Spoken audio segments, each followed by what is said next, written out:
नमस्कार, आप देख रहे हैं सत्य हिंदी। मैं निकिता आपके साथ। एक नजर डालते हैं अब तक की सुर्खियों पर। नेपाल में राजनीतिक उथल-पुथल के बीच जनरेशन सेट प्रदर्शनकारी अब पूर्व मुख्य न्यायाधीश सुशीला कार्की को अंतरिम प्रधानमंत्री बनाने की मांग कर रहे हैं। 73 वर्षीय सुशीला कार्की राजनीतिक रूप से स्वतंत्र हैं और नेपाल में अब तक मुख्य न्यायाधीश बन चुकी एकमात्र महिला हैं। उनके पति दुर्गा प्रसाद सुवेदी नेपाली कांग्रेस में सक्रिय रहे, लेकिन कार्की स्वयं गैर राजनीतिक छवि रखती हैं।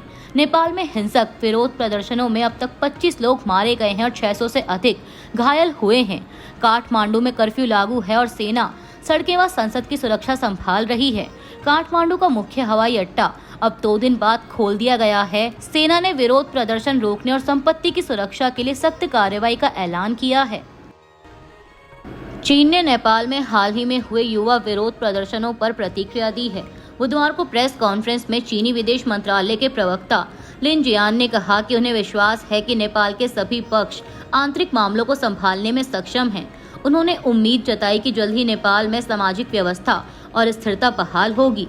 प्रवक्ता जियान ने यह भी बताया कि विरोध प्रदर्शनों के बाद चीन ने काठमांडू स्थित अपने दूतावास और विदेश मंत्रालय के माध्यम से चीनी नागरिकों और संस्थानों की सुरक्षा सुनिश्चित करने के लिए काउंसलर प्रोटेक्शन इमरजेंसी मैकेनिज्म सक्रिय कर दिया है। चीन ने नेपाल के आंतरिक मामलों में हस्तक्षेप न करने का भी संकेत दिया। नेपाल में फैली हिंसा और अराजकता पर शिवसेना यूबीटी सांसद संजय राउत ने चेतावनी दी है कि भारत को भी इससे सबक लेना चाहिए। उन्होंने कहा कि बेरोजगारी और भ्रष्टाचार की चिंगारी भारत को भी संकट में डाल सकती है। राउत ने सोशल मीडिया पर नेपाल के वित्त मंत्री पर हमले का वीडियो शेयर कर पीएम मोदी और वित्त मंत्री सीतारमण को टैग करते हुए लिखा कि यह कहीं भी हो सकता है, सावधान रहें। उन्होंने कहा कि नेपाल का संकट भ्रष्टाचार और नेताओं के परिवारों की विदेशों में ऐशो आराम से पैदा हुआ है और भारत की स्थिति भी चिंताजनक है। शिवसेना के मुखपत्र सामना ने संपादकीय में लिखा कि नेपाल की आग बेरोजगारी से भड़की है और भारत में भी 80 करोड़ लोग मुफ्त राशन पर निर्भर हैं। उधर भारत ने नेपाल की स्थिति पर चिंता जताई है। सीमा पर हाई अलर्ट जारी कर भारतीय नागरिकों को सतर्क रहने को कहा गया है। नेपाल की राजधानी काठमांडू और अन्य शहरों में जेन ज़ी के नेतृत्व में बड़े पैमाने पर प्रदर्शन हो रहे हैं। उनकी मुख्य मांग है कि संविधान को पूरी तरह से फिर से लिखा जाए या उसमें बड़े बदलाव किए जाएं और पिछले 30 वर्षों में नेताओं द्वारा कथित रूप से हड़पी गई संपत्तियों की जांच हो। मंगलवार को हिंसा के दौरान संसद भवन, राष्ट्रपति भवन और सुप्रीम कोर्ट में आगजनी हुई। कई पूर्व प्रधानमंत्रियों के घरों पर हमले हुए और मंत्रियों को इस्तीफा देना पड़ा। यहाँ तक कि पूर्व प्रधानमंत्री झालानाथ खनल की पत्नी को जिंदा जला दिया गया। हालात बिगड़ने पर सेना ने देश भर में कर्फ्यू और निषेधाज्ञा लागू कर दी है। सेना ने कहा कि अराजक तत्व प्रदर्शनों में घुसकर लूटपाट, आगजनी और हमले कर रहे हैं, जिन पर सख्त कार्रवाई होगी। प्रदर्शनकारियों ने प्रतिनिधि सभा भंग करने, अंतरिम सरकार बनाने, नए चुनाव कराने और शिक्षा, स्वास्थ्य, न्यायपालिका व सुरक्षा जैसे संस्थानों में सुधार की मांग रखी है। यह आंदोलन नेपाल में बड़े बदलाव की मांग का प्रतीक बन गया है।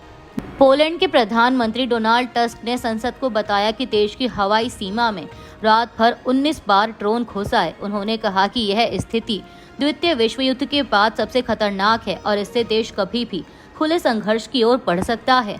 हालांकि वे सीधे तौर पर युद्ध की चेतावनी नहीं दे रहे। प्रधानमंत्री ने बताया कि पोलैंड और नेटो के विमानों ने 3 से 4 ड्रोन मार गिराए। उन्होंने कहा कि अधिकांश ड्रोन बेलारूस से आए थे और आखिरी ड्रोन सुबह 5:45 पर गिराया गया। टस्क ने सांसदों को चेतावनी दी कि सीमा पर हाल की गतिविधियां गंभीर हैं और देश की सुरक्षा के लिए सतर्कता बढ़ानी होगी। उन्होंने यह भी कहा कि स्थिति नियंत्रण में है, लेकिन भविष्य में खतरा कम नहीं है। पोलैंड लगातार हवाई क्षेत्र की निगरानी और सुरक्षा बढ़ा रहा है ताकि किसी भी अप्रत्याशित हमले से निपटा जा सके। रूस ने पोलैंड की हवाई सीमा उल्लंघन की घटनाओं पर प्रतिक्रिया दी है। रूसी सरकार के प्रवक्ता दिमित्री पेस्कोव ने कहा कि यह मामला रक्षा मंत्रालय का है और वे इस पर कोई टिप्पणी नहीं करेंगे। उन्होंने आरोप लगाया कि यूरोपीय संघ और नेटो बिना किसी आधार के हमेशा रूस पर उकसावे का आरोप लगाते हैं। राहुल गांधी ने रायबरेली दौरे में भाजपा और चुनाव आयोग पर सीधा हमला बोला। उन्होंने नारा दिया, वोट चोर गद्दी छोड़, और कहा कि यह पूरे देश में साबित हो चुका है। राहुल ने चुनाव आयोग को तानाशाह बताते हुए आरोप लगाया कि आयोग वोट चोरी रोकने की बजाय भाजपा की मदद कर रहा है। रायबरेली पहुंचने से पहले उनके काफिले को योगी सरकार के मंत्री दिनेश प्रताप सिंह और समर्थकों ने रोक लिया था, जिससे धक्का मुक्की और विवाद हुआ। बाद में राहुल ने प्रजापति समाज सम्मेलन में कहा कि भाजपा और आरएसएस ओबीसी, दलित और आदिवासियों को दबाकर सत्ता पर काबिज रहना चाहते हैं। उन्होंने जातीय जनगणना और ओबीसी आरक्षण की वकालत की और कांग्रेस की पुरानी गलतियों को भी स्वीकार किया। राहुल ने कहा कि बिहार से लेकर महाराष्ट्र और हरियाणा तक वोट चोरी के सबूत सामने आए हैं और कार्यकर्ताओं से अपील की कि वे बूथ स्तर पर जांच करें। चुनाव आयोग ने उनके आरोपों को बेबुनियाद बताया है। यह दौरा 2027 यूपी विधानसभा चुनाव की तैयारी माना जा रहा है, जिससे रायबरेली एक बार फिर सियासी रणभूमि बन गई है। दिल्ली दंगों के अभियुक्त उमर खालिद को हाईकोर्ट से राहत न मिलने के बाद अब उन्होंने सुप्रीम कोर्ट में जमानत के लिए याचिका दाखिल की है। दिल्ली हाईकोर्ट के जस्टिस नवीन चावला और जस्टिस शैलेंद्र कौर की बेंच ने 2 सितंबर को उमर खालिद समेत शर्जील इमाम और 8 अन्य आरोपियों की जमानत याचिकाएं खारिज कर दी थी।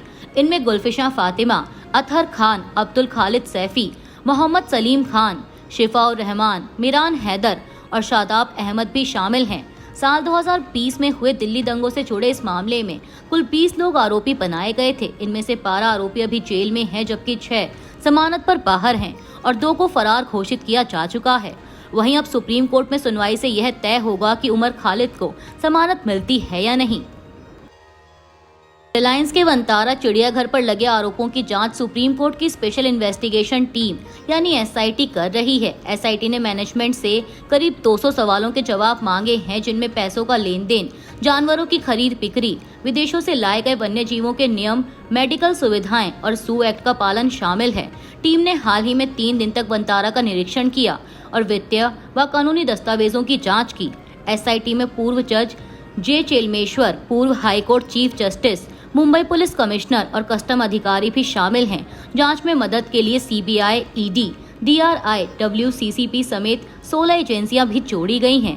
इस बीच वंतारा ने कहा कि वह सुप्रीम कोर्ट के आदेश का सम्मान करता है और पारदर्शिता व कानून के पालन के साथ पूरी तरह सहयोग करेगा। वंतारा विवाद तब और बढ़ा जब महाराष्ट्र में हथीनी महादेवी को लेकर विरोध शुरू हुआ और लोगों ने जियो का नंबर पोर्ट कर आंदोलन किया। भारत के 15वें उपराष्ट्रपति चुनाव में एनडीए उम्मीदवार सीपी राधाकृष्णन की जीत के बाद बड़ा विवाद खड़ा हो गया है। राधाकृष्णन को 452 वोट मिले, जबकि विपक्ष समर्थित उम्मीदवार retired justice P Sudarshan Reddy को सिर्फ 300 वोट हासिल हुए। कुल 767 सांसदों में से 752 वोट वैध पाए गए और 15 वोट अमान्य रहे। विवाद तब शुरू हुआ जब संसदीय कार्य मंत्री किरेन रिजिजू ने इंडिया गठबंधन के कुछ मित्र सांसदों को धन्यवाद दिया। इस बयान से विपक्ष में हड़कंप मच गया और क्रॉस वोटिंग की अटकलें तेज हो गईं। कांग्रेस सांसद मनीष तिवारी ने कहा कि यदि क्रॉस वोटिंग हुई है तो इसकी गहन जांच होनी चाहिए। वहीं बीजेपी नेता पीएल संतोष ने विपक्ष पर तंज कसते हुए कहा कि गठबंधन को उनकी संख्या से 15 वोट कम मिले, यानी अपील का असर दिखा। अब विपक्ष जांच की मांग कर रहा है, जबकि सत्ता पक्ष इसे विपक्ष की आंतरिक कलह बता रहा है। फ्रांस में राष्ट्रपति इमैनुअल मैक्रोन द्वारा अपने करीबी सहयोगी सेबेस्टियन लेकोर्नु को नया प्रधानमंत्री नियुक्त करने के एक दिन बाद ही बड़े पैमाने पर दंगे और विरोध प्रदर्शन भड़क गए।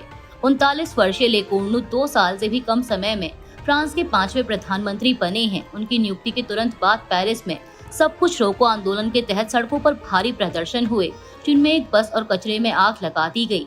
गृह मंत्रालय ने बताया कि कम से कम 200 लोग गिरफ्तार किए गए और रेलवे की बिजली लाइन को नुकसान पहुंचा। स्थिति संभालने के लिए पूरे फ्रांस में लगभग 80,000 सुरक्षा बल तैनात किए गए हैं, जिसमें से 6,000 पेरिस में हैं।